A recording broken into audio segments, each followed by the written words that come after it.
What's up, Taiwan? I'm Rik Glauert with news from here in Taiwan and around the world. Large crowds have joined the Taiwan People's Party in Taipei to protest what it's calling political interference in the judiciary. Demonstrators say that the Democratic Progressive Party is using the courts to go after political opponents like former TPP chair Ko Wen-je. Tiffany Wong reports.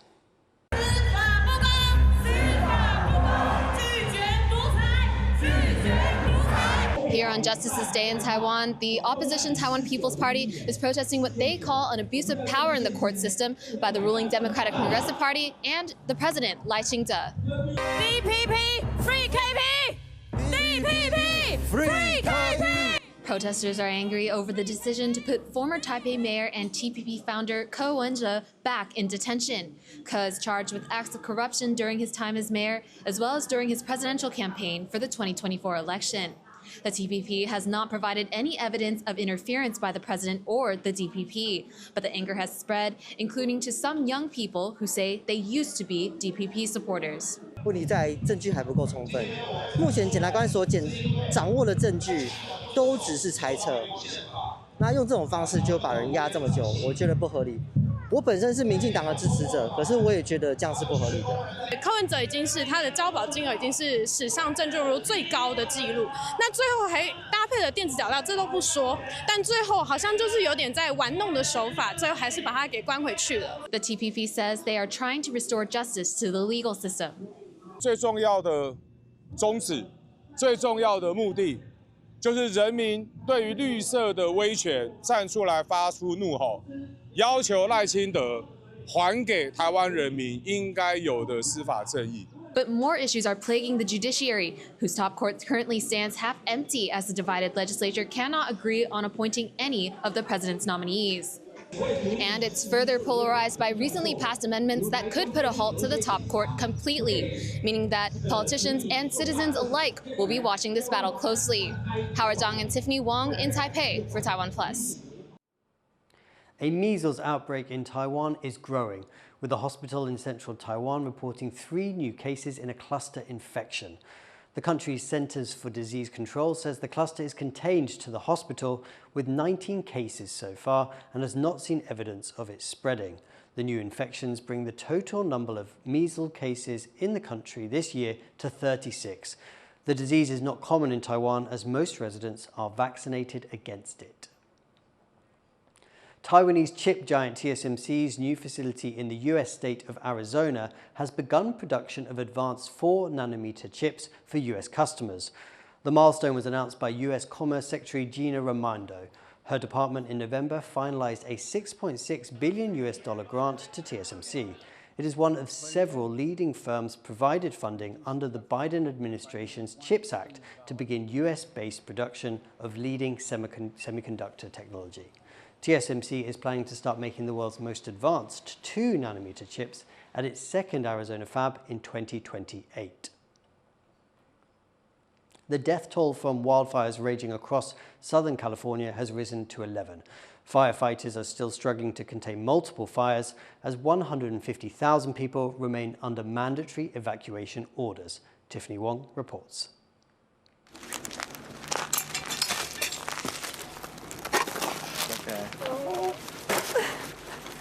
Longtime Pacific Palisades resident Maria Demina says goodbye to the ruins of her home, destroyed by the fires still raging through the coastal area of Southern California. To see this, we actually came to say thank you to our house for being good to us, and we were good to it. So, kind of end of a life story here, and then another life will begin.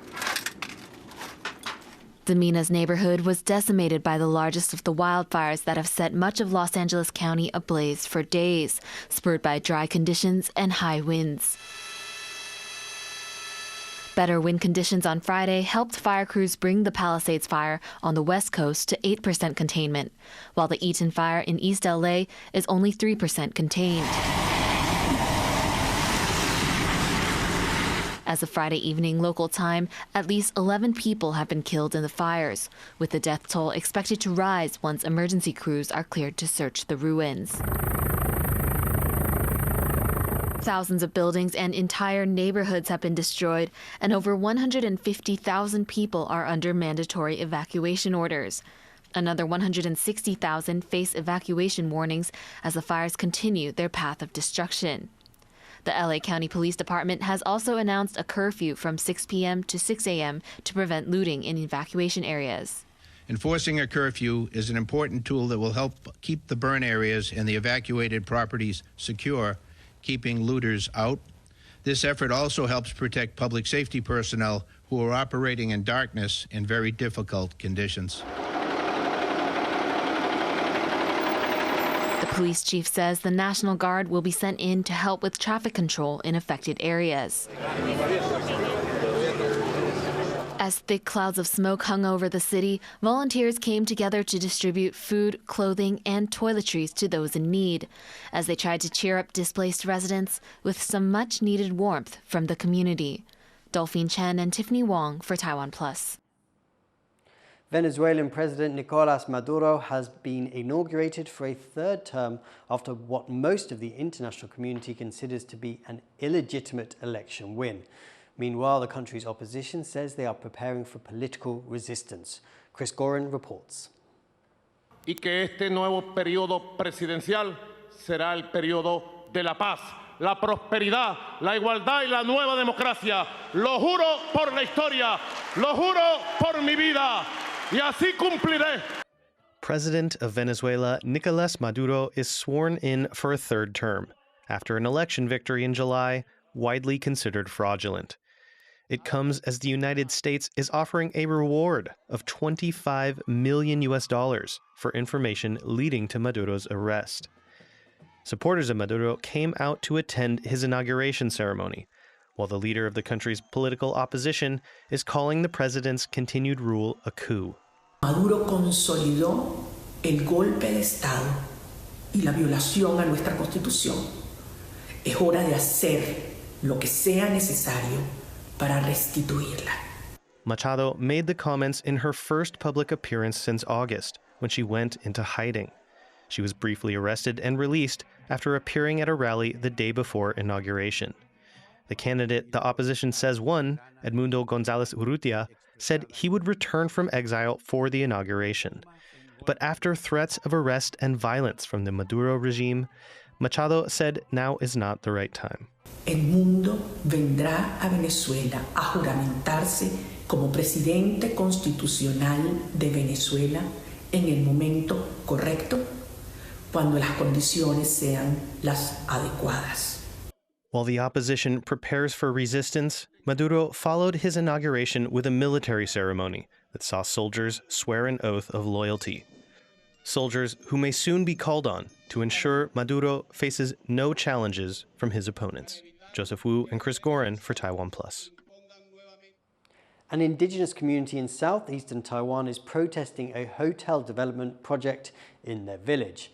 Members of a Pinnu Yumayan community in Taidong County gathered in front of the Environment Ministry in Taipei, calling out its approval of the project's environmental impact review. Protesters say the plan to build a resort complex infringes on their rights and disrespects their culture. 先祖安息的地方，我们没有办法容许在它的上面盖饭店、盖度假村。 The hotel's developer says the project will bring economic benefits to the local community. An archaeological site in eastern Taiwan is giving people a glimpse into the country's prehistory. Spanning 30 hectares, the massive park dates back around 2,500 years. Billy Wu has the story. From a railway dig to one of the most important discoveries in Asia, thousands of prehistorical slate coffins, along with pottery and stone artifacts, were uncovered in Taidong County, southeastern Taiwan in 1980. The site now features the largest archaeological park in the country, where people can come to learn about the Neolithic community that once called this place home. 有2000多具的石板棺，那来推测它当时的生成的人口是真的非常的多。那当时一定也是在台湾东部是一个繁大的一个文化。Spread over 100 hectares, the Beinan Site Park is not only Taiwan's largest prehistorical human settlement. Its significance stretches across borders. It's a critical link to understanding the ancient cultural network in global archaeology. Decades of preservation efforts have led to the establishment of a 30-hectare archaeological park, ensuring relics are safeguarded for generations to come. 我们现在看到的这个月形石柱呢，是整个卑南遗址范围内地表唯一仅存的一根石柱。那在地表下，考古学家的研究发现呢，底下还是有相当多的陶器、玉器，还有石器的器物。The artifacts unearthed from the site are considered invaluable cultural treasures of the country, offering a glimpse into the daily lives of its earliest people. One standout discovery is this bark cloth beater, a tool used to transform bark into clothing. 在这边这样敲敲敲敲敲。哦，你看每面都敲过之后啊，它可以整只被拉出来的，就可以拉出来。哇，你人打完了。拉开了，太棒了。The site also yielded stunning jade artifacts, including the iconic human-animal shaped ornaments now designated as national treasures, and displayed at Taiwan's National Museum Prehistory. The museum and the park serving not only as windows to the past, but as a showcase celebrating Taiwan's rich prehistoric heritage, connecting the modern world to a culture that thrived here thousands of years ago. Chris Ma and Billy Wu for TaiwanPlus. The popular tourist destination of Kending is experiencing a drop in visitors, leading to the closure of several hotels and shops. Chelsea Wu has the story. This street in southern Taiwan, once a lively tourist hotspot, now stands deserted. Kending, a beach resort in Pingtung County, has long been one of Taiwan's top travel destinations, but it's facing a sharp decline in visitors. Since the country lifted its COVID restrictions in 2022, more Taiwanese have opted for overseas trips, leaving these shops to grapple with fewer customers. 现在都外国客啊，我这摩托车他们又没有国际驾照的啦，已经2、3天没有开市了。3 of the area's hotels are now shutting their doors. At least one say it's closing for renovations. But those in the tourism sector are increasingly feeling the strain of sustaining their businesses. More than 8 million travelers visited Kending in 2014. During the pandemic in 2021, that figure fell more than 70% to just a little over 2 million. Last year saw only a slight increase, with 2.14 million visitors. Some say the government should take responsibility for the losses incurred by Kending's businesses. 如果办个活动，是不是对我们大家都好？你看现在都办在市区啊，那我们这边不能办个演唱会，或是办个那个吗？让我们这边的经济能够起来吗？ In response, officials are finding ways to revive the domestic market in Kending, such as highlighting the area's national park. 垦丁管理处这一边，那去做一个合作，那希望促请国家公园这一边的一个设施及管理可以做一个明显的一个提升。While challenges remain, local businesses and officials hope that by revitalizing Kending and enhancing its appeal, the area can once again reclaim its status as a beloved destination for both domestic and international travelers. John Su and Chelsea Wu for TaiwanPlus. Thank you for watching What's Up Taiwan. You can visit the TaiwanPlus website or follow our social media for more stories from Taiwan and around the world. Finally, today we take you to Taiwan's Pine Garden in Hualien, a Japanese-era building that has been restored and recently reopened to the public. I'm Rik Glauert. Take care, and we will see you next time.